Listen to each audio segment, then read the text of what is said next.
Hello दोस्तों, मेरा नाम दिव्या है और मैं अभी बीटीसी कर रही हूँ।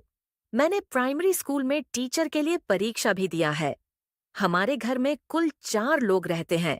मैं, मेरा भाई और मेरे मम्मी पापा। मेरी उम्र अभी 22 साल है।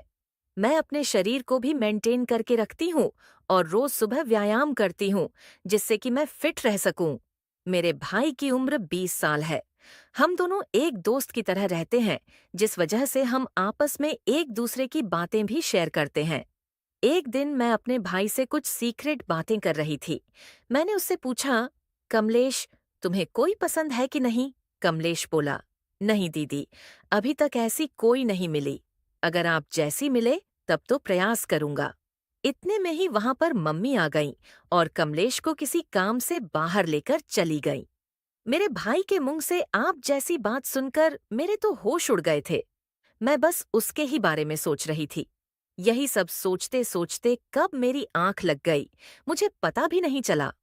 फिर जब मैं उठी तो देखा कि घर में कोई भी नहीं था। शायद मम्मी और कमलेश अभी तक नहीं आए थे। मैं बाथरूम में जाकर नहाने लगी। तभी माँ और कमलेश मार्केट से आ गए। मैं उसके पास जाकर बातें करने लगी। फिर वह अपने स्कूल चला गया और मैं भी अपने कॉलेज चली गई। कॉलेज में मैं अपने भाई के बारे में ही सोच रही थी, क्योंकि आज तक किसी ने मुझे ऐसा नहीं कहा था। तभी मेरी एक सहेली नेहा मेरे पास आई और बोली, अरे दिव्या, तुम क्या सोच रही हो? मैं बोली, नहीं, कुछ नहीं। फिर मैंने उससे पूछा, यार कोई उपाय बताओ कि कैसे पैसा कमाया जाए। अब तो हमारा कॉलेज भी खत्म होने वाला है। नेहा मुझे गुस्से से देखकर बोली, अरे चल यार, हमारे लिए पैसे कमाना आम बात है।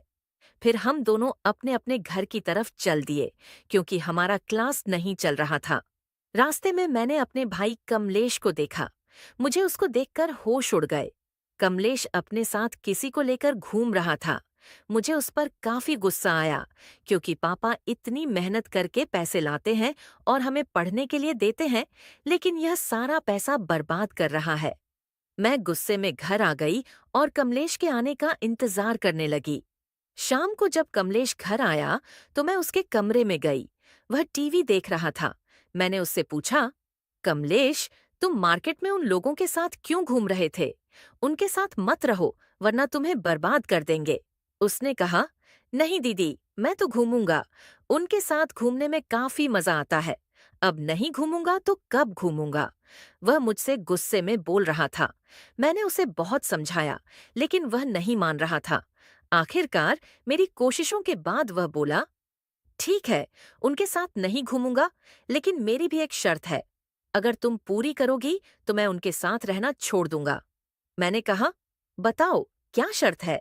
कमलेश तुरंत बोला, जैसे वे मेरे साथ घूमते हैं, अब तुम मेरे साथ घूमो और मेरी जरूरतें भी पूरी करो। मैंने मना कर दिया, लेकिन वह बोला, तो फिर मुझे मत समझाओ। मैं जो कर रहा हूं उसमें तुम दखल मत दो। मैंने कहा, ठीक है, शाम को सोचकर बताती हूँ। मैं अपने कमरे में जाकर सोचने लगी। मुझे समझ आ चुका था कि मेरा भाई क्या चाहता है। मैंने सोचा, अगर मैं हाँ नहीं बोलूंगी तो वह बर्बाद हो जाएगा। आखिरकार मैंने उसकी शर्त मान ली। उस दिन के बाद से मैं और कमलेश पति पत्नी की तरह रहने लगे। मैं उसका पूरा ध्यान रखती थी और वह भी मेरा। धीरे धीरे वह सुधर गया और गलत संगत छोड़ दी। लगभग 4 महीने बाद मेरा स्कूल टीचर का जॉइनिंग लेटर आ गया। अब हमारा परिवार खुशी खुशी रहने लगा। कमलेश भी अच्छे से पढ़ाई कर रहा है। अगर मैंने उस दिन उसे नहीं समझाया होता तो वह गलत रास्ते पर चला जाता। इस तरह हमने अपने घर को बचा लिया। तो दोस्तों, कहानी अच्छी लगी हो तो लाइक और सब्सक्राइब जरूर करें। मिलते हैं अगली कहानी में, तब तक के लिए लव यू और टेक केयर। लव।